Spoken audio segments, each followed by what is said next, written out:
Mesdames, Messieurs, bonsoir et merci de nous retrouver sur les antennes de la télévision panafricaine Afrique Média pour cette autre édition d'Appel sur le continent, l'édition consacrée aux téléspectateurs et l'édition de ce soir, vous l'avez entendu, d'entrée de jeu, on parlera tout d'abord de la République centrafricaine, le peuple centrafricain qui manifeste son soutien à la Fédération de Russie dans la guerre qui l'oppose à l'Ukraine. Les Centrafricains sont sortis dans les rues de la capitale Bangui pour manifester leur soutien à la Fédération de Russie. Et puis en deuxième partie d'émission, on parlera bien sûr de cette plainte déposée par le mouvement Maliko contre le ministre français des Affaires étrangères Jean-Yves Le Drian en ce qui concerne l'affaire des passeports biométriques. Nous parlerons donc de ces actualités avec vous et nos invités dans cette nouvelle édition d'Appel sur le continent. Pour débattre ce soir, nous sommes avec vous, Ngouchi Béanzan. Bonsoir et bienvenue.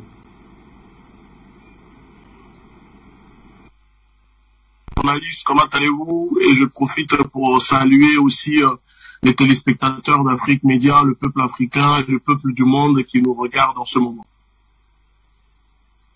Donc on va commencer sans plus tarder avec le premier sujet qui nous intéresse ce soir, notamment cette manifestation du peuple centrafricain samedi dernier dans la capitale Bangui. Ils sont sortis pour manifester leur soutien à la Fédération de Russie dans le conflit qui l'oppose à l'Ukraine. Tout d'abord, que vous inspire cette manifestation?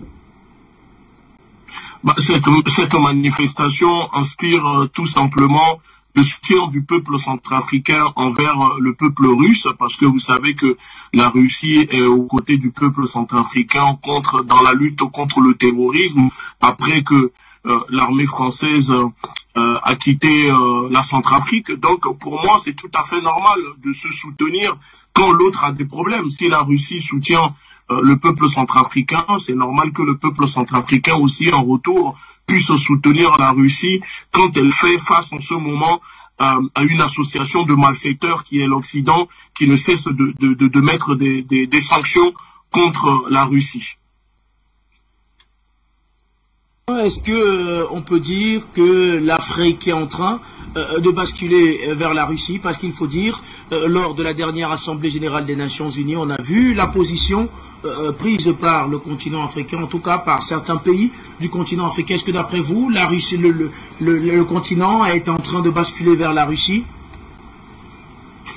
Je ne dirais pas que le continent bascule vers la Russie, parce que vous savez, l'objectif du peuple africain, du continent africain, ce n'est pas de quitter un maître pour un autre maître, mais je dirais plutôt que il y a une alliance, il y a des alliances militaires et stratégiques qui se fait avec la Russie contre l'impérialisme occidental, l'impérialisme de la France et ses alliés. Et donc c'est tout à fait normal qu'aujourd'hui le peuple africain, la jeunesse africaine puisse voir en Russie un partenariat fiable, parce que voilà, la Russie n'a plus à le démontrer en termes de lutte contre le terrorisme. Donc c'est tout à fait normal que oui, le regard du peuple, je dirais plutôt le regard du peuple africain se tourne vers la Russie. S'il faut continuer dans la même lancée, il faut dire que les Africains, plus précisément ceux de l'Afrique francophone, ont longtemps été déçus par l'ancien colon, notamment la France. Est-ce que, d'après vous, c'est pas ces années de déception, plus de 60 ans de déception, qui conduisent ces derniers à se tourner vers un pays qui, en quelques mois, on peut dire, quelques années, a commencé à faire ses preuves sur le continent? Oui, il y a énormément de déceptions, mais je ne pense pas que c'est juste un problème de déception. Moi, je dirais plutôt c'est un problème lié à la politique d'exploitation, à la politique nazione d'extermination que mène le gouvernement français dans ces pays, les pays africains que moi je surnomme des camps de concentration pour l'État français. Donc vous savez, ça ne date pas, ça ne fait pas 60 ans, ça fait plus que longtemps que ça que le peuple africain vit maintenant sous la surveillance de l'État français, vit dans une injustice totale, mépris total par rapport à ce que la France pratique sur le continent africain. Donc aujourd'hui, Le monde évolue, il y a une mondialisation, c'est eux-mêmes qui le prônent. Donc, le peuple africain a le droit aussi d'aller voir ailleurs, de se tourner vers ailleurs et chercher des nouveaux partenaires avec qui ils pourront faire des affaires et faire évoluer le continent africain. Parce qu'il y a récemment, je fais en parenthèse en disant, il y a récemment, l'Éthiopie vient de fêter avec Ménélik la victoire de Ménélik. Et par exemple, si on prend la victoire de Ménélik, la Russie a fortement contribué en envoyant en soutenant Ménélik dans sa lutte contre les colons, contre l'envahisseur. Donc, vous voyez, la Russie a toujours été aux côtés du peuple africain. Ça ne date pas d'hier, ça ne date pas avec Goïta. Bien avant Goïta, même au Mali, la Russie était déjà un partenaire de Modibo Keïta. Donc, c'est ça aujourd'hui que le peuple africain a compris. Donc, le peuple africain sait que l'ennemi éternel du continent africain, du manque de développement, de l'évolution du continent africain, c'est l'État français, c'est la politique de la France. Et donc, c'est ça, contre ça que nous nous battons. Est-ce que il y a des risques de généralisation? Parce qu'il faut dire que depuis ce conflit, de l'autre côté de l'Occident, après la suspension des médias russes, on est bassiné par les médias pro-OTAN, comme vous les appelez très souvent. Sur le continent africain, on n'a pas beaucoup vu ce type de manifestation en soutien à la Russie. La Centrafrique est en train de donner l'exemple. Est-ce que d'après vous, il y a des risques de généralisation, des manifestations telles que celle-là? On risque de les voir un peu partout sur le continent? Oui, moi je peux vous dire ici d'avance que nous sommes d'ores déjà en train d'articuler des manifestations, pas pour dire que pour la Russie, mais contre ces sanctions criminelles que l'Occident prend contre les peuples, contre les pays qui sont souverains, qui veulent rester souverains et qui se battent. Vous voyez, on a vu ces mêmes sanctions contre le Venezuela, contre Cuba. À chaque fois un gouvernement d'un pays se lève et dit non à la domination de l'impérialisme, il y a ces sanctions qui s'abattent sur eux. Donc nous, c'est pour dénoncer ces sanctions criminelles en ce moment contre la Russie. Donc je sais qu'il y a des manifestations qui se préparent et j'espère que prochainement il y aura aussi des manifestations soutien contre les sanctions que subit la Russie en ce moment au Mali et dans d'autres pays. Je ne peux pas en dire plus, mais une chose est sûre, oui, il y a des manifestations à venir.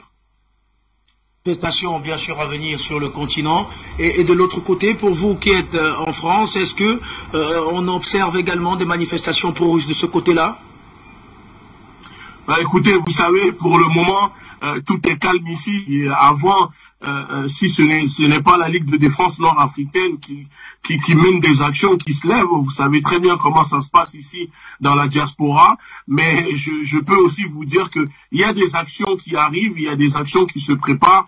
Et normalement, j'espère prochainement qu'il y aura des manifestations parce que pour le moment, il n'y a que des manifestations de la classe des bobos gauchistes, comme je les appelle. Vous savez, ces personnes qui se disent de gauche humanistes, qui prônent la guerre au nom de l'humanisme et de la démocratie. C'est eux qui sont en train de manifester en ce moment avec les SOS racistes, les Dominique Porphyrique, toute cette classe merdique qui sont là, qui endorment les populations françaises ici avec les Français d'origine africaine, etc. Donc pour le moment, les seules manifestations qu'il y a, c'est une manifestation organisée par les personnes, les partis politiques ou les sbires des partis politiques, etc.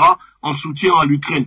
Parce que les médias en France développent énormément une propagande russophobe en ce moment sur les médias, donc personne n'ose vraiment prendre la parole. C'est comme quand il y avait Covid, vous savez, quand on critiquait le Covid, on était censuré. C'est la même chose qui se passe en ce moment en France. Limite, les gens se font censurer quand ils veulent faire des critiques ou demander aux gens de faire leurs propres réflexions. On les censure parce qu'il faut absolument soutenir l'Ukraine, croire aux propos, aux propagandes diffusées pour l'Ukraine et ne pas remettre en doute ce que disent les médias. Donc en ce moment, c'est un peu tendu ici et tout le monde suit. Voilà, les gens sont des moutons, vous savez, de panurge. Donc ils sont tous en train de suivre la meute et personne, pour le moment, n'ose lancer des manifestations pour la Russie. Jusqu'à présent, les sanctions n'ont cessé de s'intensifier contre la Fédération de Russie. Cela n'a n'a pas permis en tout cas de dissuader le président Vladimir Poutine de continuer son avancée sur le territoire ukrainien. D'après vous, est-ce que jusqu'où les Occidentaux sont prêts à aller pour décourager le chef du Kremlin? Les Occidentaux, vous savez, ce sont des gens, parce que là, nous parlons des gouvernements, qu'on soit clair, on ne parle pas du peuple. Ceux qui prennent ces décisions, pour moi, ce sont des vautours, ce sont des vampires. L'objectif, c'est ils n'arrêteront pas tant qu'ils n'auront pas fini de sucer le sang du peuple russe. Hein. C'est clair et net, parce que c'est une guerre par procuration que les États-Unis sont en train de faire en utilisant l'Ukraine et d'autres pays ici en Europe. D'ailleurs, j'ai lu tout à l'heure que il y a peut-être un autre front qui va s'ouvrir entre la Bosnie et la Serbie. Et en ce moment, il y a l'OTAN qui renforce, l'Europe renforce sa présence militaire en Bosnie, parce que il y a des risques que ça déclenche aussi une guerre là-bas. Donc, vous voyez, c'est pour vous dire qu'en ce moment, l'Europe est prise à son propre piège, dirigé par les États-Unis. Donc, la situation risque à tout moment, je vous garantis que la situation peut éclater à tout moment, parce que avec l'augmentation du prix de l'essence, en ce moment l'essence fait le gasoil, le litre de gasoil est à 2,30 € ici en France. Vous voyez, donc je peux vous dire qu'il y a tout ce qu'il faut pour que les populations, pour une révolution, pour que ça explose dans les pays en Europe. Donc les sanctions qui sont prises contre la Russie ne fait pas seulement effet contre la Russie, mais aussi en effet boomerang contre les pays qui les prennent, parce que la Russie peut tenir comme ça pendant 2 ans, mais je ne pense pas que la France, par exemple, peut tenir pendant 2 ans, et d'autres pays. Donc les choses sont un peu compliquées en ce moment, et moi, je parle pour moi, j'ai l'impression que quand le président comédien Zelensky prend les décisions ou les sanctions pour les remettre aux dirigeants européens pour sanctionner la Russie, j'ai l'impression qu'il n'y a pas des économistes ou des analystes en finance qui regardent ces sanctions avant qu'ils ne les mettent sur la Russie, parce que pour moi c'est la folie, ces sanctions que les Européens avec les Américains prennent contre la Russie. Il y a de quoi faire un crack économique en ce moment où l'économie du monde risque de s'écrouler. Donc, pour moi, je suis vraiment étonné, surpris de voir le comportement des Occidentaux avec ces sanctions vis-à-vis de la Russie. Pour rester justement dans ce sillage des sanctions-là, quelles pourraient être les conséquences de ces sanctions si jamais elles sont intensifiées pour le continent africain? C'est tout simple, comme a rappelé l'ancien Premier ministre Dimitri Medvedev. Il a dit qu'il ne faut pas oublier que les guerres économiques dans l'histoire se transforment des fois en guerres réelles. Donc, moi, je dirais tout simplement que si ça continue comme ça, et d'ailleurs, même Vladimir Poutine lui-même, il a dit que pour lui, ces sanctions que prennent les Occidentaux contre la Russie est une déclaration de guerre. Donc, moi, je dis que si ça ne s'arrête pas, il y a des risques d'affrontements réels, physiques, de guerre réelle entre la Russie et les autres pays qui veulent étouffer le peuple russe, parce que c'est la même technique, c'est la même stratégie qu'ils font en ce moment contre le Mali. On sanctionne le peuple malien, on enfonce des cailloux dans la gorge du peuple russe pour que les Russes s'étouffent avec et pour qu'ils se lèvent contre leurs propres dirigeants. Ça a toujours été ça, c'est une méthode classique qu'ils utilisent, mais jusqu'à présent, la Russie a démontré qu'elle peut tenir, et je pense que la Russie peut encore tenir, mais il y a des risques que ces sanctions, c'est cette guerre économique que l'Occident veut faire à la Russie se transforme en guerre réelle, parce que moi je le dis, personne n'est pour la guerre, mais on veut la paix. Mais si on doit prôner la paix pour la Russie, il faut aussi que l'Occident prône la paix, et il faut aussi que l'Occident respecte les règles que l'Occident veut imposer à la Russie. C'est tout simplement ça. Jusqu'à présent, puisque nous parlons de cette manifestation qui a eu lieu dans la capitale centrafricaine samedi dernier, jusqu'à présent, aucun État n'a officiellement pris position pour la Fédération de Russie dans ce conflit qui l'oppose à l'Ukraine et également à l'OTAN et aux États-Unis. Est-ce que d'après vous, vous pensez peut-être que les États doivent commencer à se positionner dans ce conflit-là en prenant position soit pour la Russie, soit pour l'Ukraine? Je parle bien sûr des États africains. Oui, pour moi, je l'ai déjà dénoncé ici que j'étais étonné de voir le silence de certains pays africains, parce que je pense que c'est le moment pour que ces pays africains expriment leur soutien, leur solidarité. Les dirigeants de ces pays doivent exprimer clairement leur position vis-à-vis de ce conflit de leur partenaire qui est la Russie, qui fait face en ce moment à l'Occident. Parce que pour moi, quand il y a un conflit, quand son partenaire, son allié est en conflit et qu'on reste silencieux, pour moi, ce n'est pas clair. Voilà, si moi j'ai un allié, j'ai un problème et que il reste silencieux, pour moi, c'est parce qu'il n'a pas le courage d'affronter ou de se positionner clairement. Sauf que en ce moment, avec ces fronts qui s'ouvrent ici en Occident, la guerre avec la Russie, d'autres conflits qu'il y a, les pays africains doivent saisir cela pour vraiment se positionner. C'est le moment pour que ces États africains puissent se libérer totalement de la France, parce que la France est occupée, la diplomatie française est complètement occupée à s'occuper des problèmes de l'opération militaire russe en ce moment en Ukraine, et c'est vraiment le moment pour que les États africains comme le Mali et d'autres pays se positionnent clairement, parce que ce n'est pas à la fin qu'il faut venir le faire, mais c'est maintenant. On le voit par exemple, le camarade Nicolas Maduro, que je salue au passage, le Venezuela n'a pas hésité à se positionner clairement, à soutenir la Russie et condamner les sanctions qui sont prises contre la Russie. Pareil pour Cuba, la Chine également n'a pas hésité à condamner. Il y a aussi l'Iran, etc., la Corée du Nord. Donc il n'y a que les pays africains pour le moment qui sont silencieux, qui ne prennent pas position, qui ne condamnent pas ces sanctions vis-à-vis de la Russie. Ngouti Béhanzin, justement, pourquoi d'après vous, jusqu'à présent, aucun pays africain ne s'est officiellement prononcé en ce qui concerne le soutien? Je parle bien sûr des partenaires de la Fédération de Russie, ou bien ceux qui sont partenaires entre guillemets. Pourquoi jusqu'à aujourd'hui, aucun de ces États-là ne s'est officiellement prononcé en faveur de la Russie?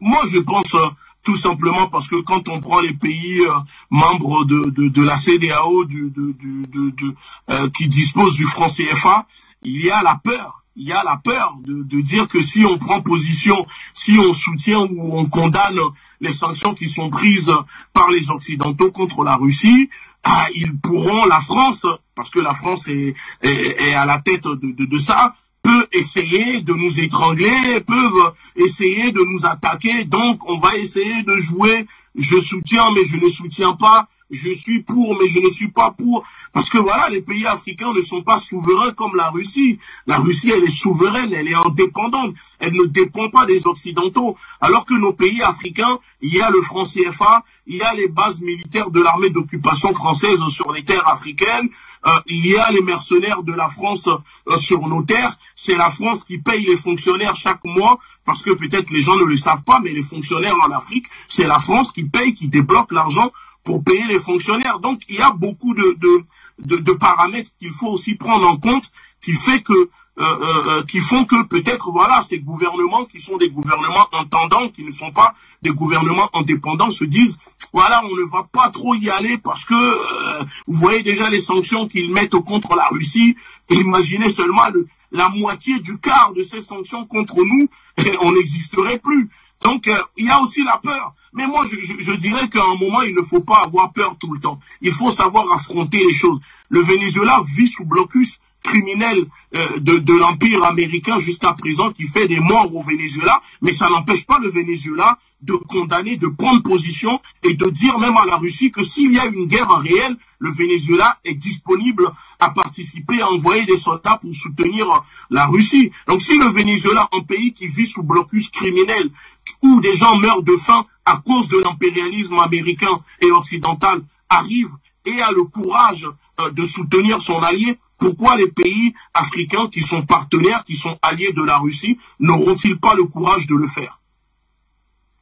Ngouti Béhanzin, étant donné, quand on écoute votre argumentation, est-ce que le conflit en Ukraine, la situation globale du monde actuellement, ne doit pas plutôt servir de leçon aux Africains, je parle bien sûr des Afriques, ceux de l'Afrique francophone, qui sont encore sous domination française, cela ne doit-il pas servir à ces derniers pour véritablement enclencher le combat de la libération, puisque, d'après vous, personne ne peut rien dire par peur de représailles, parce que ces derniers sont tous tenus par le franc CFA. Est-ce que le moment n'est pas donc venu pour ces derniers d'enclencher véritablement et d'arrêter de faire semblant, comme cela s'est fait depuis des années, et enclencher véritablement le mouvement de libération? Oui, parce que je dirais encore que la guerre est un accélérateur d'histoire. Vous savez, les masses opprimées, les personnes qui subissent l'oppression, c'est le moment pour ces personnes-là de se lever et de mener une révolution. On l'a vu avec la révolution bolchevique, on l'a vu en Chine avec Mao, etc. Donc, pour moi, le peuple africain, c'est le moment pour le peuple africain de se lever, d'enclencher des processus, parce que, je répète, l'Occident ne pourra pas contrôler plusieurs fronts à la fois. D'ailleurs, c'est ça que le Tché, quand il est parti au Congo, c'était ça que Fidel Castro et le Tché voulaient faire contre les États-Unis, ouvrir plusieurs fronts à la fois pour déstabiliser et affaiblir les Américains. Donc s'il y a une guerre en ce moment qui s'est déclenchée en Europe, où les Occidentaux sont tous focalisés dessus, si le peuple africain reste encore les bras croisés en observant cette guerre-là pour voir la fin de cette guerre, quand les Occidentaux auront fini, ils vont revenir encore sur le peuple africain et étrangler le peuple africain. Mais si là, en ce moment, le peuple africain se lève et décide aussi d'enclencher plusieurs fronts, vous imaginez bien que les États-Unis, leurs alliés, la France, etc., ne pourront pas encaisser plusieurs fronts à la fois. Et donc, il y a des pays africains qui, finalement, seront libérés, seront abandonnés par la France et les autres, parce que voilà, ça coûte cher. La guerre, ça coûte cher. Mener des opérations comme en ce moment l'Occident, l'OTAN sont en train de le faire, ça coûte énormément d'argent. Donc moi je dis vraiment que le peuple doit se lever maintenant. C'est le moment pour que le peuple qui subit l'oppression doit se lever, parce que la guerre est un accélérateur d'histoire. Merci à vous, Ngouchi Béanzin. Eh bien, le temps est venu pour nous de marquer la première halte de cette édition d'Appel sur le continent pour prendre la direction du Standard et retrouver nos téléspectateurs qui souhaitent participer à l'édition de ce soir. Nous sommes au Standard avec notre ami Delphin Mouipundu qui nous appelle du Burundi. Bonsoir et bienvenue, Delphin. Bonsoir. Bonsoir, mon très cher frère. Bonjour. Je vous remercie une fois de plus de m'accueillir à la maison. J'ai pris l'émission en cours, donc je crois qu'il n'y a que le frère Ngouchi comme invité. Donc je lui transmets ma salutation. J'ai suivi une partie de ce qu'il a dit. Je suis d'accord avec lui.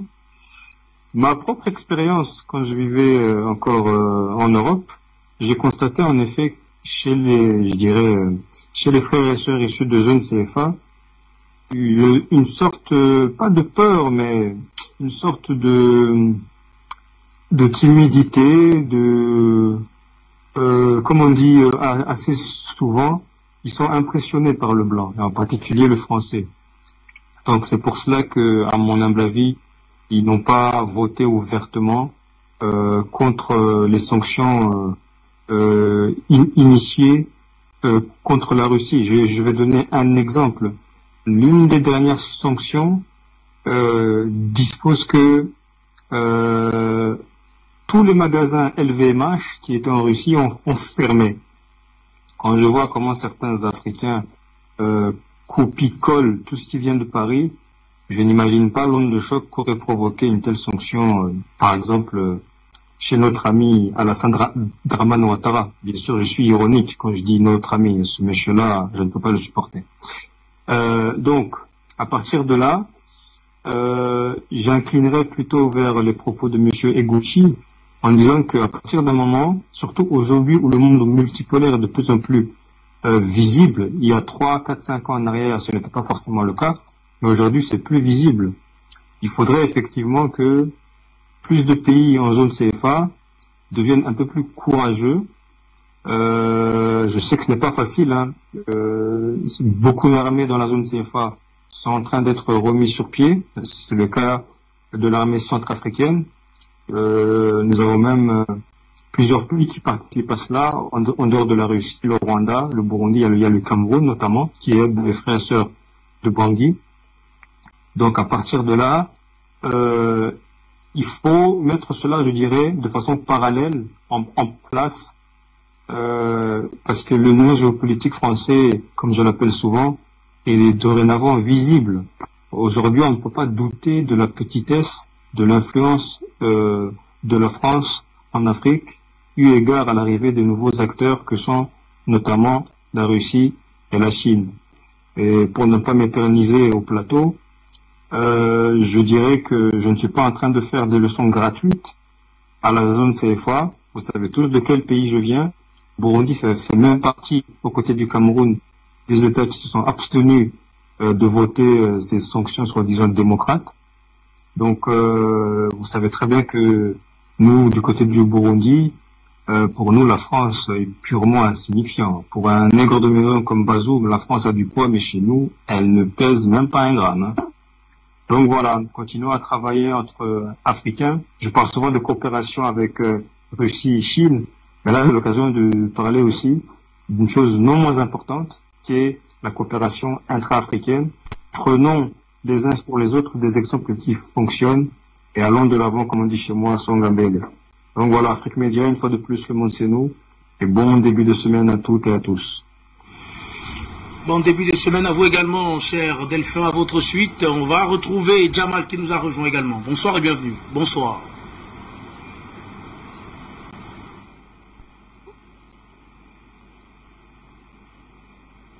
Oui, allô? Bonsoir mon cher frère, bonsoir à vous et bonsoir aux autres.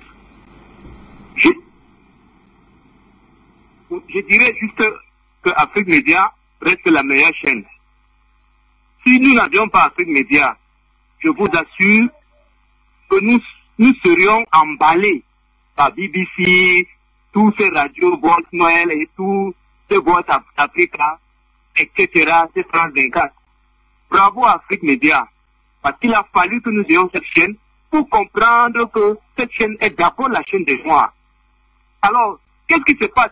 C'est le lobby juif qui est en train de se battre depuis la Russie, depuis l'Europe, depuis le millénaire qu'on les a chassés en Asie. Ils sont arrivés en Europe, on les a encore chassés, ils sont montés aux États-Unis et ils nous ont pris, nous les Noirs, comme esclaves. Derrière l'esclave, ils se sont enrichis. Puisqu'ils ont la réserve banque américaine est entre leurs mains. Les Nations Unies sont entre leurs mains. C'est pour ça que vous allez voir que c'est eux qui contrôlent tout l'Europe. L'exemple en est que notre cher Macron, qui est président là, il est sous le contrôle de qui? Des Juifs, la famille Rothschild et les 13 familles. C'est pour ça que qu'ils se sentent menacés, qu'est-ce qu'il faut faire? Il faut ramener Macron au pouvoir, espérant que, comme Macron nous a fait rêver qu'il cause avec Poutine, qu'ils espèrent peut-être qu'il y ait une faille pour espérer qu'il viendra encore poser un rythme en Afrique noire. Non, c'est fini. Ceux qui pensent que la population, comme mon chef parle, que la population doit s'élever, hein, le rapport de force est déjà là. Ce qu'on demande seulement au Cameroun, c'est de fabriquer sa monnaie dès demain. C'est valable pour la Centrafrique. Fabrique ta monnaie, c'est valable pour le Mali. Et il faut, je dis toujours ça, la relation entre nous, l'armée camerounaise, comme nous avons la multiforce au niveau du Cameroun, Tchad, Bénin, Nigeria, doit être accentuée. C'est valable aussi pour le Mali qui doit tendre, qui doit s'accrocher derrière la Russie et être aussi en relation avec l'Afrique centrale pour avoir une armée forte. Parce que si ce n'est pas ça, ces Occidentaux-là rêvent qu'ils pourront encore venir mettre leurs pieds en Afrique noire. Mais sinon, c'est difficile pour eux. C'est très difficile. Regardez l'exemple qu'ils ont parlé qu'ils veulent entrer encore dans l'armement. Qui pourra se armer? L'Allemagne. Mais l'Allemagne oublie qu'elle a une base militaire française chez eux.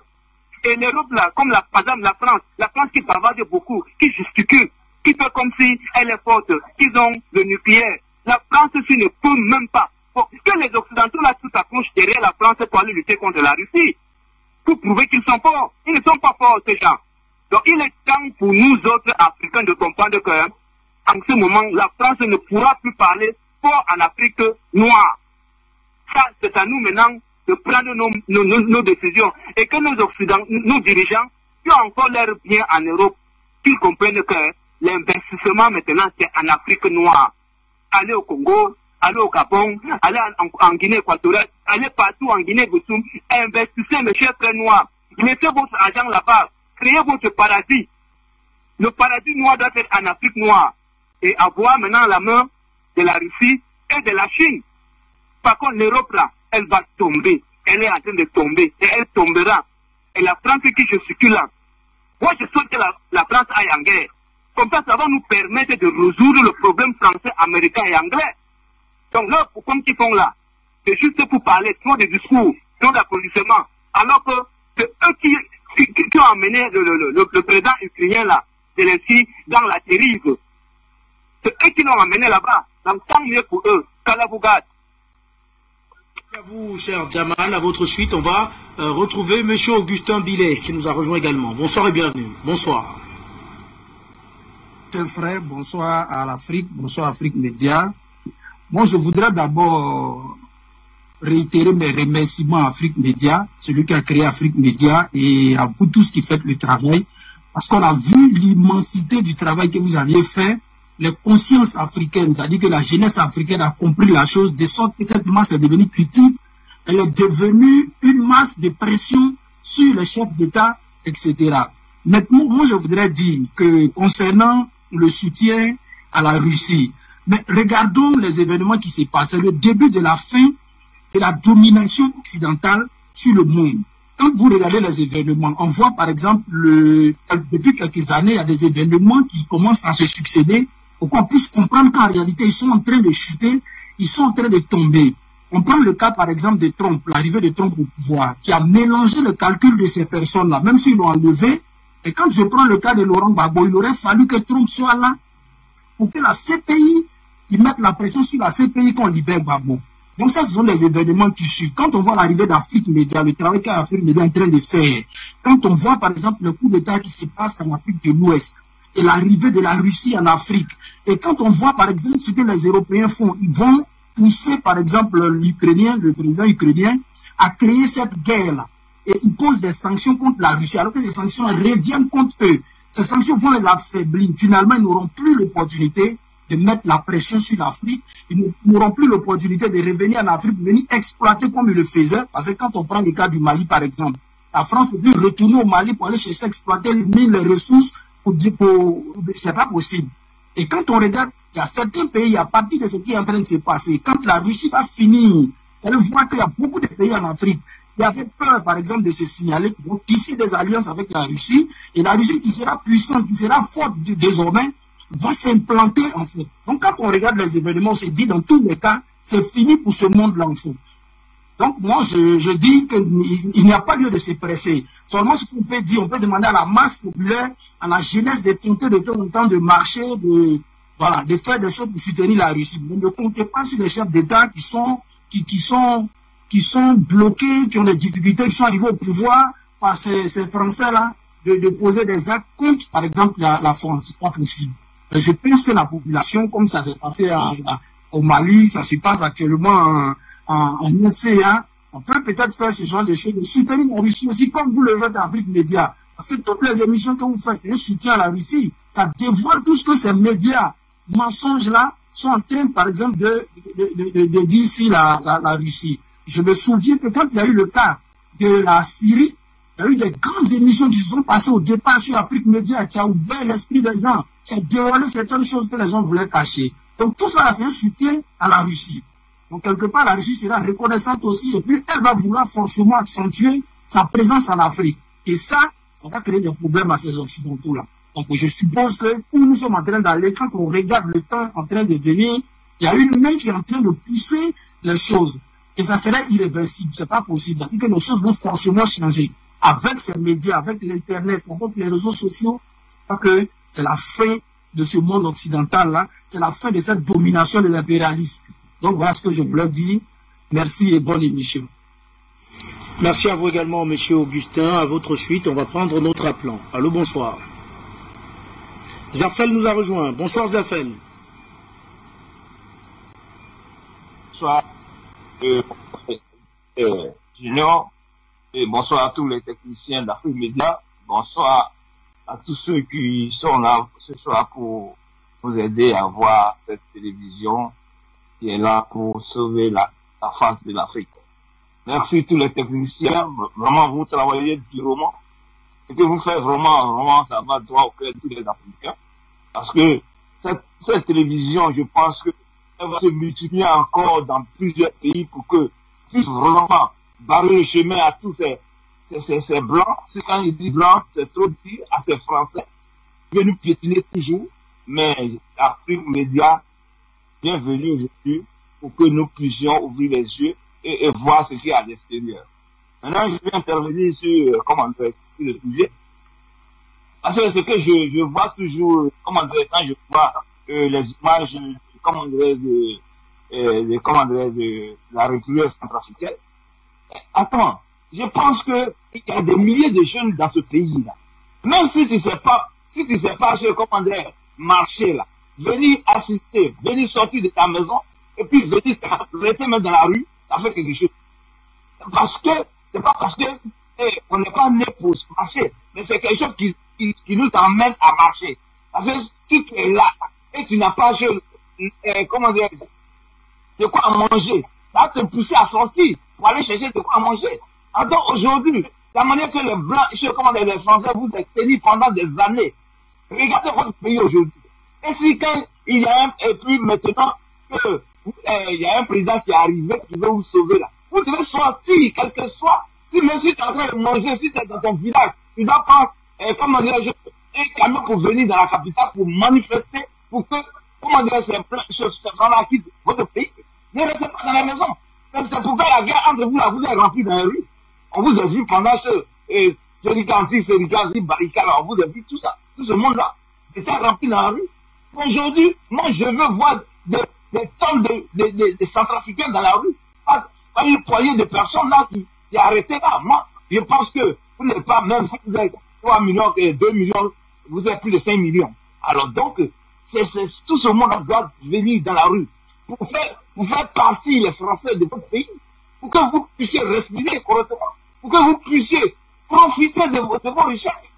Alors, vous êtes restés dans la maison. Et moi, j'ai dit au président des choses centrafricains, Faustin, tu as été élu, et la démocratie, là, tu es démocrate, mais quand la démocratie est là, et que tu veux, toi, déployer ça devant les Français même, donc la démocratie, et puis ils ne respectent pas là. Là, tu veux employer ça pour aller où? Les gars, ils veulent te tuer, et tu laisses l'ambassadeur toujours chez toi. Pourquoi? Parce que c'est quelle diplomatie tu veux faire, mais les gens attends, parce que nous les Noirs là, les gens ne peuvent pas nous aider. Parce que on ne prend pas un œil pour regarder dans 2 entonnoirs. Un œil ne peut pas regarder dans 2 entonnoirs. Donc, tu es avec les Russes, reste avec les Russes, qui sont en train de développer, de sauver ton pays, pour rester avec eux. Au lieu de faire des voyages ici, partir à Bruxelles, partir en France, ils vont te donner quoi? Les gens de Bruxelles vont te donner quoi? Ils vont te donner quoi? C'est pour venir prendre la richesse de tes parents encore, de tes frères, pour qu'ils puissent rester encore dans la pauvreté. Donc il faut arrêter ce genre de politique qui nous emmerde maintenant là. Moi ça m'étouffe. Regarde le Mali, regarde ton jeune frère. Il a dit aux Français, à l'ambassadeur français, de quitter son territoire en 72 heures. Est-ce que le ciel est tombé sur lui? Le ciel est tombé sur le Mali? Alors vous êtes en train de traîner les pieds, et quand on va vous tuer demain, puis on va commencer à pleurer encore. Et puis on dit non, c'est comme ça, c'est comme ça. Non! On vous a soutenu pendant des années. On t'a soutenu pendant des années. On a fait tout le Afrique Média t'a soutenu pendant des années. Non, à toi, il faut nous faire quand même l'honneur de faire partie des Français de ton pays. Alors, il faut que ça s'arrête maintenant là. Parce qu'on est fatigué de pleurer. Nos dirigeants, nos héros, nos héros. Alors, donc, il faut savoir, dire des choses, la diplomatie là. Les Français connaissent plus ça. Et s'ils connaissaient ça, ils n'avaient pas venu nous piétiner comme ça, comme si c'était des choses, des chiffres, si on était des chiffons. Donc, toi, aujourd'hui, tu as quelqu'un qui est là pour te sauver, pour mettre ton pays en valeur. Il faut rester avec lui, et puis tu dis aux Français, excusez-moi, c'est pas forcé, allez, prenez vos bagages et puis allez-y chez vous. C'est tellement simple. Les Français nous disent ça. Ils disent ça à nous les Africains. Mais c'est l'Africain qui ne peut pas dire à un blanc, quand il est en face de lui, il ne peut pas lui dire ça. On est là pour lui seulement montrer nos dents. Est-ce que c'est, comment dire, ce sont les dents blanches qu'ils n'ont jamais vu? Arrêtez ça. Merci à vous, Zarfel, d'avoir apporté votre contribution. On va refermer le standard pour cette première partie, faire un tour du côté de la réalisation pour écouter une vidéo du président de la République, du président de la Fédération de Russie, son Excellence Vladimir Poutine, et revenir sur le plateau pour parler de notre deuxième sujet. Я очень коротко, но все-таки вынужден начать, как в таких случаях говорят, с центра-поля.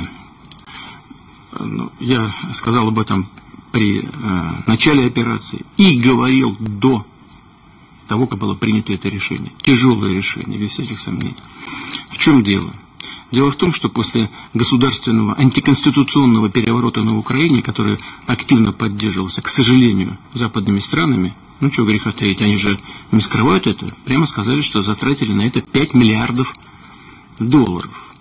Пирожки там горячие раздавали на Майдане и так далее.